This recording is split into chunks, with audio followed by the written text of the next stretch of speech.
You all. Today I will explain you the next long answer type question of admission of a partner. The question is the type of question on the basis of new partners capital. जो new partner capital लेके आएगा उसके accordingly old partner की capital proportionate करनी है हमने. Question number 85. The question is A and B are partners sharing profit 3:2. Their balance sheet.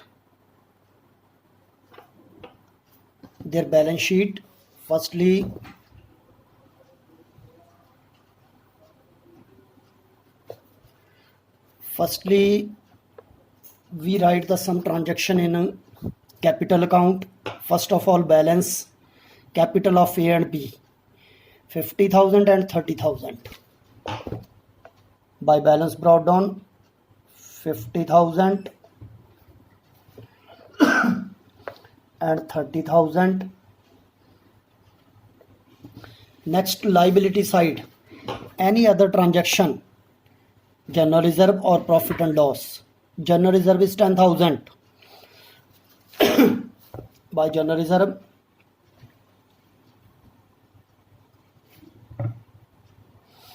By bank जो new partner capital लेके आएगा.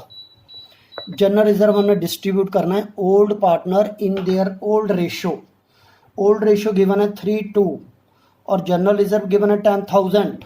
बट पहले इससे रिलेटेड एक एडजस्टमेंट है. एडजस्टमेंट पढ़ने के बाद इसे डिस्ट्रीब्यूट करेंगे हम. Next transaction, asset side check करो. एनी P&L, एनी गुडविल, ऐसी कोई ट्रांजैक्शन नहीं. No adjustment. They agree to admit C as a new partner on the following terms. C will be given 2/9 share. Old ratio 3:2 and C will be given 2/9 share. 3:2 and 2/9. He will bring 50,000 for his share of capital and goodwill. एक combined amount given है, combined amount of capital and goodwill. हम इसमें से goodwill find करेंगे. Next adjustment में हमें goodwill given है. जितनी इसमें गुडविल की वैल्यू होगी उसे गुडविल की तरह ट्रीट करना है बाय प्रीमियम फॉर गुडविल, और जो रिमेनिंग है उसे कैपिटल की तरह ट्रीट करेंगे. गुडविल ऑफ द फॉर्म भी calculated 2.5 year purchase of the average super profit of last 4 years. Average super profit of last 4 years. इसके लिए थोड़ी रफ कैलकुलेशन करेंगे हम.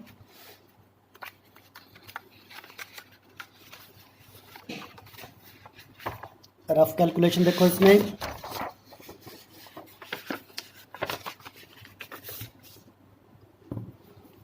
Calculation of goodwill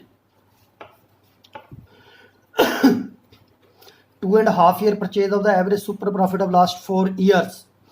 profit of the last 4 year, पहले average profit,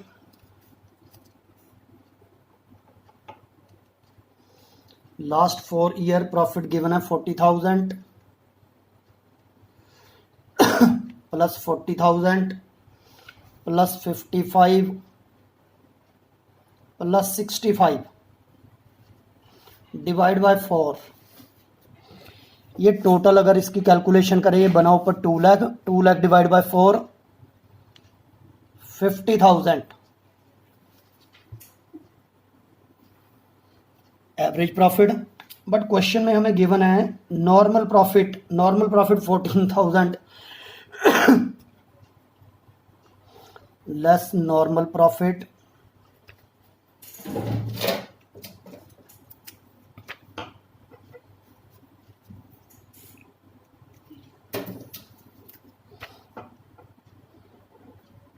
normal profit is 14,000.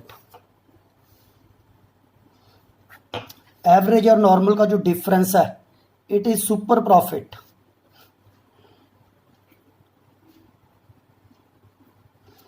But it is given that goodwill is 2.5 year purchase of super profit. 2.5. अगर इसका fraction break करोगे 2 to the 4.5 5/2. It means goodwill equal to 36,000 into 2 1/2, it means 5/2, 90,000. It is the goodwill of the firm, पूरी firm की goodwill है। हमने C का share find करना है। C is share of goodwill 90,000 into 2/9, it is 20,000. C is share of goodwill 20,000. According to question, he will bring 50,000 for his share of capital and goodwill. 50,000 it is combined amount of capital and goodwill. हमने find किया goodwill 20,000, it means remaining 50 में से 20 less करके 30,000 is it's capital, उसकी capital 30,000. So by bank he brings capital 30,000 and by premium for goodwill or by premium 20,000. But 20,000 को किस ratio में divide करना हमने? Sacrifice ratio. वो एंड में जब न्यू रेशो कोई गिवन होगी सैक्रिफाई रेशो फाइंड करेंगे, देन डिस्ट्रीब्यूट करेंगे इसे. और इनके अदर इफेक्ट ऑलरेडी जो बैलेंस है बुक में वो 5,000 गिवन है. 5,000 में एक तो 30,000 हम जो कैपिटल लेके आया वो ऐड करेंगे, नेक्स्ट हम गुडविल ऐड करेंगे. बट गुडविल के बारे में और देखो लिखा है, half the amount of goodwill is withdrawn by old partner.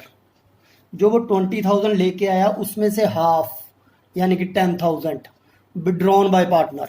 तो 10,000 विड्रॉ की पार्टनर ने, जो विड्रॉ की उसे हम इस साइड लिखेंगे to bank 10,000 in their sacrifice ratio. It means 20 में से 10,000 विड्रॉ हो गया तो रिमेनिंग 10,000 ही कैश बचा फर्म के पास. तो 10,000 ऐड करोगे यहां पे. Next adjustment, 15% of the general reserve is to remain as provision against doubtful debts.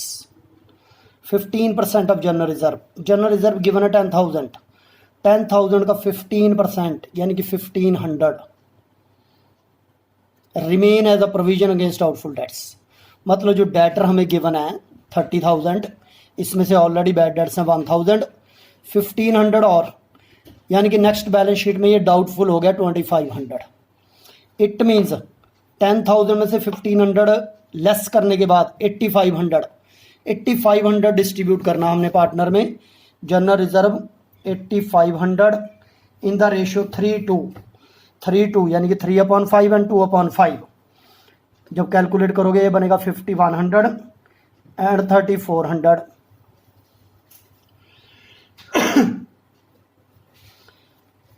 Next adjustment, outstanding salary भी इंक्रीज्ड टू 16,000.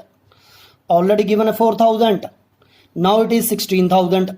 लाइबिलिटी इंक्रीज होके 16 होगी, 4 से 16, 12,000 increase. It means 12,000 loss revaluation में लिखेंगे हम debit all expenditure and losses to outstanding salary 12,000. Next, stock is overvalued by 25%. It is very important adjustment. Stock is overvalued by 25%. मतलब is overvalued. Stock ऊपर given है 40,000. It means it is already overvalued by 25%. ये पहले ही 25% ज़्यादा लिखा है. Student ये समझता है कि ये overvalued है, it means profit. But it is overvalued, पहले ही ओवरवैल्यूड है, हमने इसे अंडर वैल्यूड करना है, it means it is loss.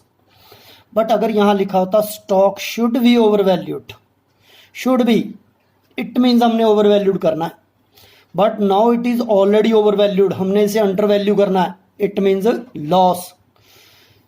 मतलब ये जो 40,000 लिखा है ना, ये पहले ही 100 की जगह 125 लिखा है. तो इसकी एक्चुअल वैल्यू कैसे फाइंड करेंगे हम? Stock 40,000, it is already over valued. मैं बोल रहा हूँ कि ये पहले ही 25% ज़्यादा गिवन है, तो इसे 125 से डिवाइड करो, 100 से मल्टीप्लाई, ये कैलकुलेट करके आएगा 32,000। मतलब 40,000 जो लिखा, इट मीन्स वो एक्चुअल वैल्यू 32,000 है। एक्चुअल वैल्यू 32,000 है। 40 की जगह 32, 8,000 रिड्यूस हो गया, लॉस 8,000, लॉस डेबिट करेंगे हम to stock. Next adjustment, and building is undervalued by 25%। Building पहले ही अंडर वैल्यूड है, बिल्डिंग की वैल्यू गिवन हमें 75,000, but it is undervalued. Undervalued means ये पहले ही 25% लेस है, किसी वैल्यू को 75% लिखा हुआ है, हमने इसे ओवर करके लिखना है। पहले इसकी actual value, building 75,000, it is under valued, मतलब किसी वैल्यू का ये 75% लिखा है, हमने 100% फाइंड करना है, तो ये 1 की 1 लाख। बिल्डिंग की एक्चुअल वैल्यू 1 लाख और जो बुक्स में गिवन है वो 75,000, इट मीन्स 25,000 इंक्रीज होगी। इंक्रीज मीन्स प्रॉफिट, रिवैल्यूएशन के क्रेडिट साइड, बाय बिल्डिंग जितना प्रॉफिट हुआ 25,000। नेक्स्ट एडजस्टमेंट, ट्रेड मार्क्स भी written off by 50%। Trademarks 8,000 का 50% written off means depreciation, 50% depreciate हो गया, यूज हो गया मतलब वैल्यू, तो 4,000 का लॉस, एसेट रिड्यूस हुआ टू ट्रेडमार्क।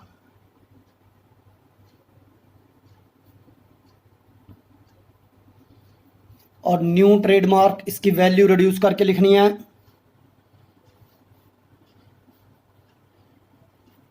$4,000। नेक्स्ट एडजस्टमेंट बड़ा point, new profit sharing ratio 4:3:2। New ratio given है 4:3:2। जब न्यू रेशियो गिवन है देन हमने सेक्रीफाई रेशियो फाइंड करनी है। And the capital account of A and B, A and B means old partner, will be adjusted on the basis of C's capital. जो हमने देखा था ना, adjusted according to new partner's capital. New partner C की capital के accordingly adjust करो by bringing in. Suppose करो जैसे 4:3:2 है, सपोज करो सी की कैपिटल 2 लाख है, तो बी की 3 लाख होनी चाहिए, ए की 4 lakh.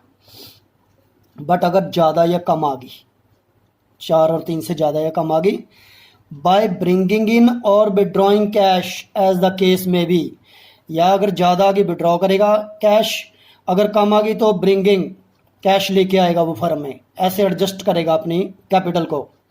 Prepare necessary accounts and opening balance sheet, तो यही नेसेसरी अकाउंट्स हैं हमारे। बट पहले बैलेंस शीट की जो अदर ट्रांजैक्शन रहेगी है वो हम सभी लिखेंगे यहाँ पे। कैश हो चुका, sundry debtor, sundry debtor already given है 30,000, बट 30,000 में लेस प्रोविजन, प्रोविजन में 1,000 ऑलरेडी है, 1,500 हमने जनरल रिजर्व में से लिया, 2,500 लेस करना, रिमेनिंग बचा 27,500। कैश हो चुका, डेटर हो गया, स्टॉक हो चुका, ट्रेडमार्क हो गया, बिल्डिंग भी हो गई, एसेट्स हमने सारे लिख लिए। Liability side, sundry creditor, sundry creditor 63,000, no effect on sundry creditor. Outstanding salary, outstanding salary, outstanding salary already 4,000 है, बट 12,000 का और लॉस हुआ, 16,000 हो गई आउटस्टैंडिंग सैलरी। आउटस्टैंडिंग सैलरी से नेक्स्ट जनरल रिजर्व हम डिस्ट्रीब्यूट कर चुके। नेक्स्ट है कैपिटल का स्टेप हमारा, कैपिटल 3 पार्टनर की कैपिटल ए बी और सी। अब जो रिमेनिंग रफ वर्क है वो करना हमने। सबसे पहले हम सेक्रीफाई रेशियो फाइंड करेंगे। As sacrifice B is sacrifice.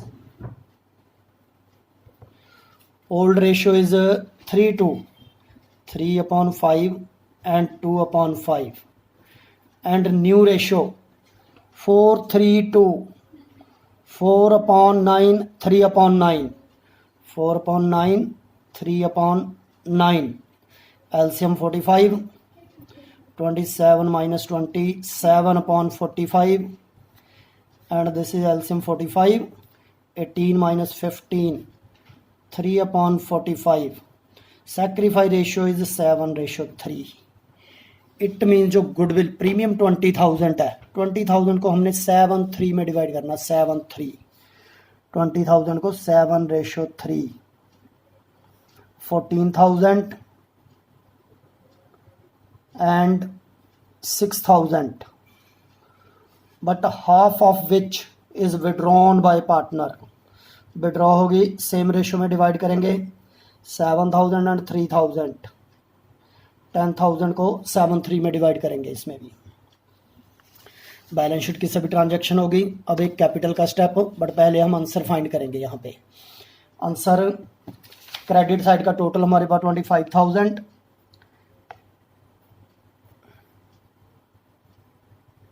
Same total this side. 25 में से ये 24 लेस करना है. 25 में से ये ऊपर वाला टोटल 24 है, तो 1,000 बचा. 1,000 को लिखेंगे to P&L transfer. Transfer mean transfer to old partners capital. 1,000 को A B में ओल्ड रेशियो में डिवाइड करेंगे, 3:2, 600 एंड 400. 600 और 400 डेबिट साइड आया आंसर. क्रेडिट साइड ट्रांसफर करना हमने बाय रिवैल्यूएशन.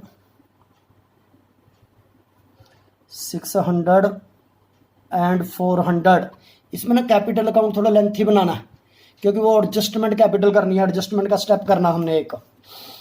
अब इसमें हम यहाँ इधर बैलेंस शीट डिफाइन करेंगे. पहले क्रेडिट साइड का टोटल लगाओ. पहले पार्टनर का टोटल आया 69,700, then 39,800, then 30,000. Same total this side, 69,700, 39,800 and 30,000. अब यहाँ बैलेंस शीट डिफाइन करेंगे. टू बैलेंस कैरिड डाउन, मतलब इस ग्रैंड टोटल में से ऊपर वाले लेस करने हैं. 69 में से 7 लेस करना है, 62,700. 69 में से 3, 39 में से 3, 36,800, देन 30,000. बट ये कैपिटल ना न्यू के अकॉर्डिंगली प्रोपोर्शनेट नहीं है. इसे प्रोपोर्शनेट करने के लिए जो नीचे स्पेस छोड़ी है, इसे ट्रांसफर करो by balance brought down. 62,700, 36,800 and 30,000. Total लगा लो. 62,700, 36,000. इसके टोटल बाद में लगाने हैं. पहले प्रोपोर्शनेट कैलकुलेट करनी है, रफ वर्क करना. थोड़ा यहाँ पे कर देता हूँ मैं रफ वर्क.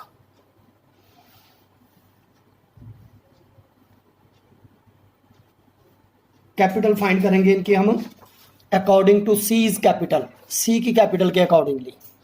तो according to C's capital step लिखेंगे हम. टोटल कैपिटल अकॉर्डिंग टू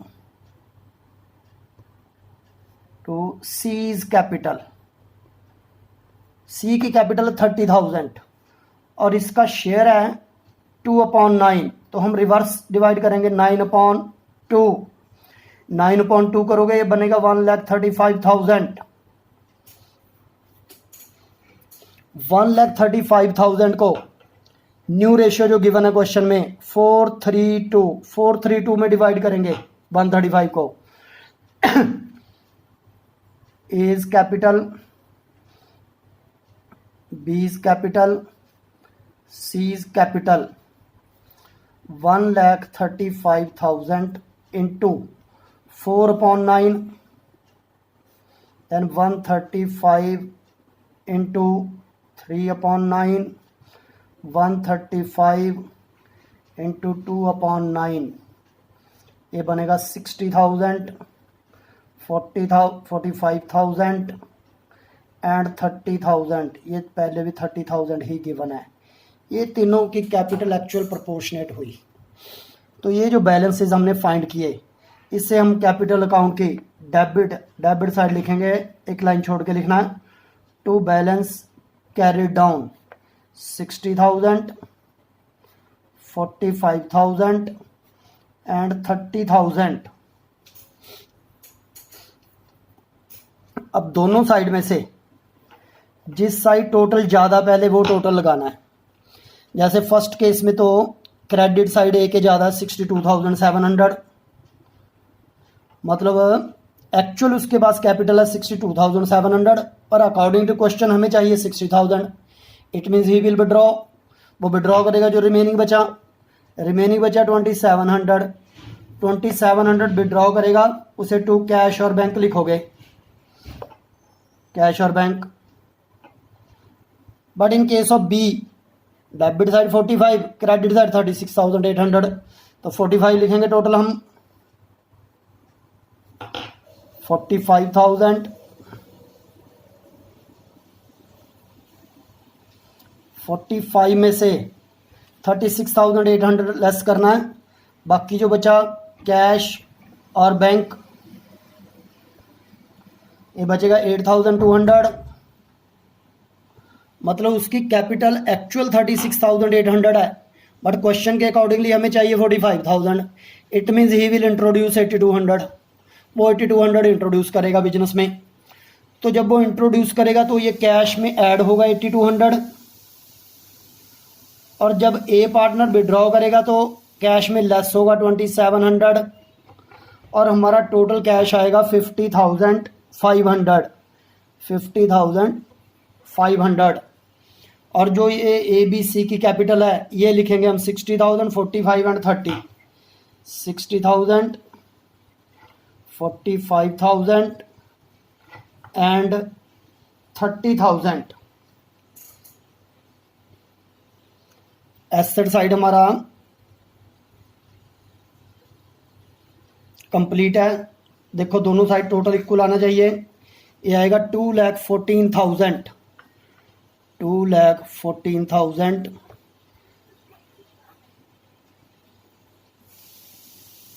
ये हमारा लास्ट टाइप क्वेश्चन था इन admission of A partner, long answer type question. Exam में बहुत टाइम आया ये, तो इसकी अच्छी तरह प्रैक्टिस करनी है। इससे रिलेटेड क्वेश्चन मैं और सेंड करूँगा, वही क्वेश्चन सॉल्व करने हैं।